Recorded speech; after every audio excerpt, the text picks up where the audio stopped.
This is week 10 of the spring trimester of 2017. I'm Jennifer Marie, and this is my Atelier diary. There is still time to sign up for the summer workshop that's happening at my Atelier in Chicago. Two-part workshop, you can either take one or both. So there's a 2-week drawing course and then a 4-week painting course.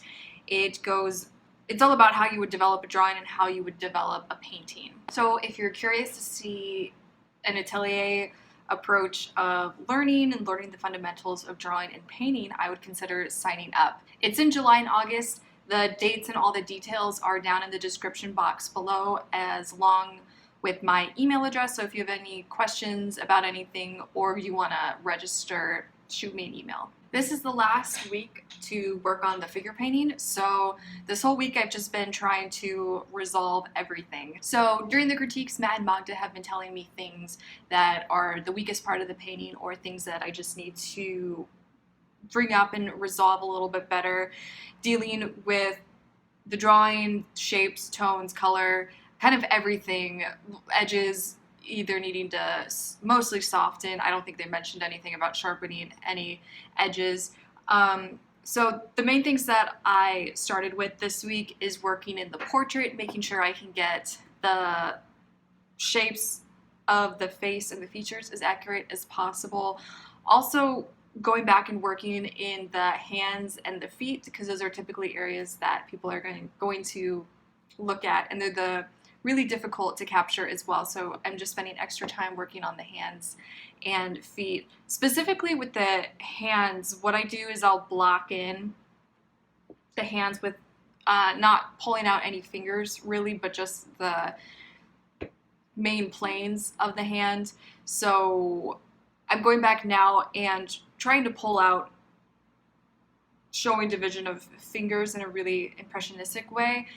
And more so, I guess, because I kind of had a rough block in of the hand, especially the hand that's raised up, that's holding the pole. So I'm just kind of trying to soften edges to get it just to look more naturalistic. This week, Magda mentioned that I should correct some things with the chest. So the chest, with the arm that's out, that's up, holding the pole, you can see the pec, and she was saying that I could push mine to be a little bit more accurate to make it really look like the pec, the muscle there, is stretching out, so getting it a little bit more flatter than what I had it. So I worked with those shapes to try and get it more accurate to what I'm actually seeing. And Matt mentioned this week as well that I should be working on highlights to get them to look more naturalistic. He specifically was talking about the bent leg, the thigh in the bent leg, how it has that bright highlight on it. And I kind of had it looking kind of choppy. Well, I placed it in really fast, so he was saying just to try and get it to look more fleshy. So I worked on that and I would ignore the highlight when I repainted it and just try and get the forms to, show the form of the leg turning. And once I got that, all the edges and transitions looking accurate, then I would add the highlight on top of that. So adding the highlight on top of that then helps to make it not look as the highlight being sharp on it, but really diffused, how it would look not on metal where a highlight would be sharper, but on skin where everything's those diffused edges, so it looks more fleshy and lifelike. And so then for the rest of the week then, when I kind of got everything that Matt and Magda were telling me that I need to correct and push during my critiques that week, I just spent the rest of the time really just experimenting with how I can be handling and manipulating paint and seeing just different effects and different things that I can do with painting, glazing, scumbling, scraping, dry brushing, and all those different techniques. So this painting, I'm not really it's fine, but I guess the painting it's not one of my best pieces. So because of that, I feel like I have a lot of freedom to experiment, because if things go poorly, I'm not going to be heartbroken, like this is going to be some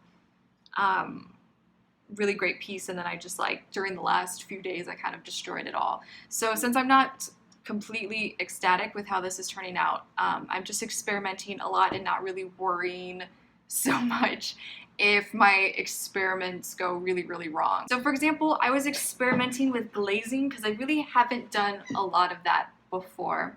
So glazing where you thin down with oil or medium your paint, and so you're just darkening areas, or scumbling where you're doing the same thing but lightening areas. And well, this whole time that I've been painting Delan, it's been really gray light because it's been sunny out. So everything kind of looks more dull and gray. And the last few days with this pose working with Delan, it's been really beautiful cloudy days. So the light hitting Delan is really bright and really colorful.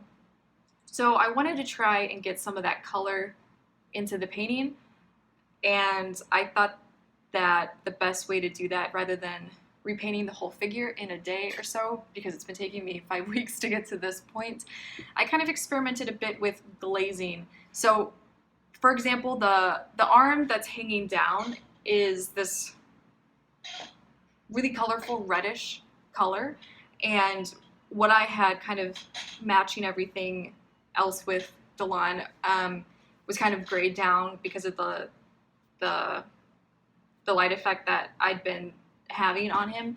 So I wanted to try and get some more color in him, especially in that arm. So I mixed up a more colorful color and thinned it down quite a bit, and took a brush that I don't really use too soft of brushes. Every brush that I have can pick up a lot of paint because the bristles are stiff enough. But I have these I don't remember exactly what they're called. They're these synthetic poly-tip brushes that you still have a lot of control with the paint because they're not too soft, but relative to the hog's hair brushes that I use, they're soft compared to those. So I was using these brushes and would take the paint, thin it down, and put it over these areas, and I could still see everything under it, so I wasn't completely covering anything, but it just added this layer of more color and more warmth there. And so I didn't want it to look weird, like he just had this really colorful arm and the rest of him was gray. So in the other areas where I did see it going more colorful, like in the stomach area, in the rib cage, especially on the side that is by that hanging arm, and down in the stomach where it's around the belly button where it's starting to go into the shadows, so the transitions of the light into the shadows.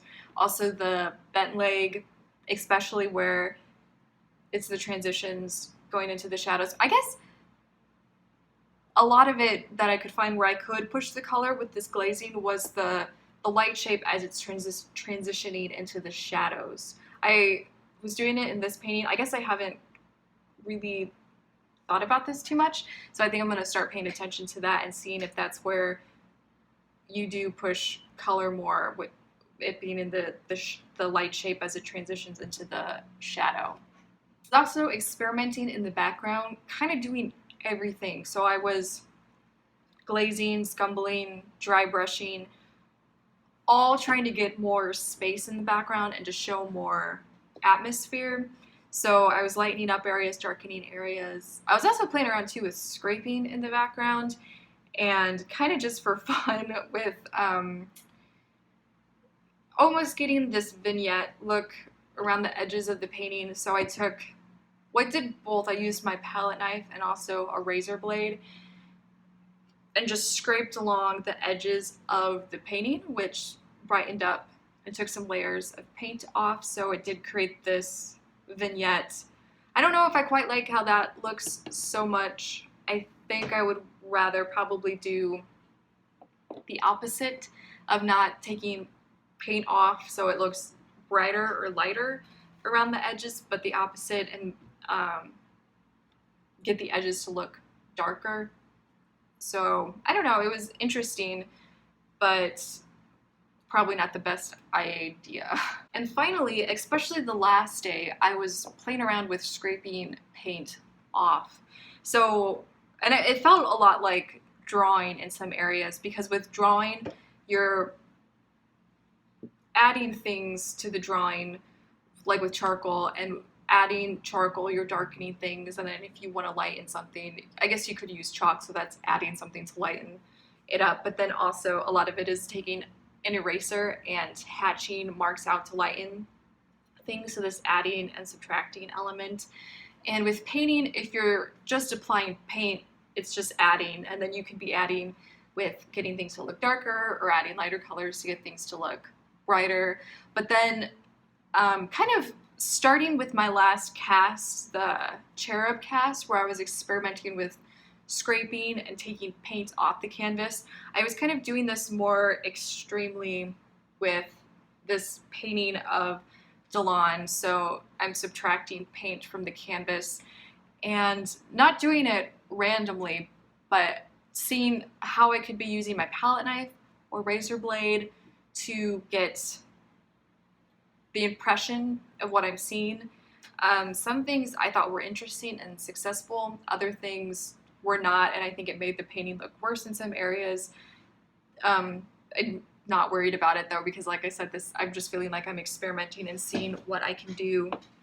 So some things I was lightening up areas like, okay, so his rib cage, there's one side where it is getting a lot of light, and then it goes to the other side. It's still getting light, but it does darken a bit. So I could see that Matt and Magda were saying to make it look like the light was spreading across the rib cage. And that was one area where I was struggling, because I would either brighten it up too much so it wouldn't show that darker area as it spins around him. But then, so I was either getting it too much or not enough. So I took my palette knife, and I have this one palette knife that I really don't use for mixing because it's too small, but the blade of it is about that big. So I was taking the palette knife and kind of scraping over the forms, and it was taking paint off, so it was kind of getting the light to look like it was spreading around. I actually don't know how big of a difference it was making in the long run. I think it would kind of be helpful if maybe I would take a picture before I scrape and then a picture after I scrape, so I can really see the difference. I think also using a palette knife there, it was a pretty dry area, so I think with the palette knife I couldn't get too much paint off either. But then I started using a razor blade, which is a lot sharper than a palette knife, so you can definitely get dry paint off. And I was using the razor blade in a way that in a charcoal drawing, how I would take tone off with taking a kneaded eraser and getting the forming the eraser into a blade-like shape, and I would hatch off things. And that's how I was using the razor blade. So I was doing that in the hair to pull out Delon's dreads. I would take the razor blade and kind of hatch out these lighter areas. That though, because the hair is so dark in the painting, that looked pretty extreme. You could see these lines coming out, and it was almost then not like this texture of taking paint off. It was like it wasn't following the impression, but then was distracting texture and not really following. Well, it was following the forms, but I guess it was pulled off in a way that it was distracting. So what I did was I would take the razor blade and I would hatch out some dreads, but then I would take paint and either make it thin like a glaze, or sometimes I used thicker paint, so just painting normally. And then I would kind of blend that paint into the scrape, so there was a smoother transition from it just being adding paint to having these hatch marks out. So I think that helped a bit. I don't know, that's kind of a weird area where it kind of looks cool, but I don't want it to just look like, oh, that's a cool area. I want it to make sense with the painting. So that's one area that I'd probably want to experiment more, so it looks more naturalistic and not just like a cool trick of texture that I'm trying to do there. One part though that I thought was really interesting was the hand that's holding the pole, and I have the fingers really roughly blocked in, so that it's not really, I have the 3 fingers, the first finger is pulled out and then you can see the thumb there, but especially for these 3 fingers, they're pretty much simplified into one plane. So when I was hatching out how I would with the drawing, the forms of the fingers. So that was kind of pulling out fingers, but still keeping it subtle enough.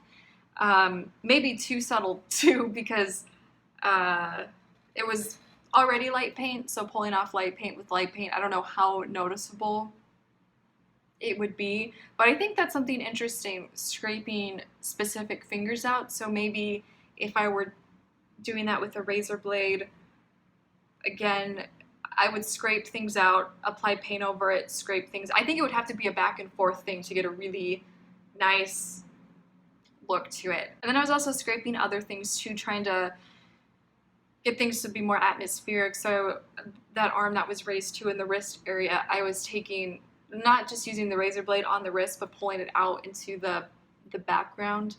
And interesting too, I think what I'm doing, some parts I think after scraping looked worse, some parts looked better, but I think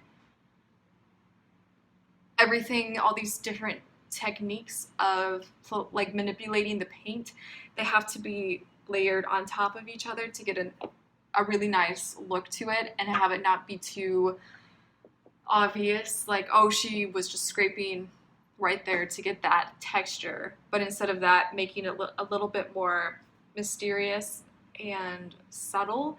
So scraping, painting, and just kind of layering things back and forth. And so that's the figure painting. So I'm done with it, which feels good to be done with it so I can start another painting.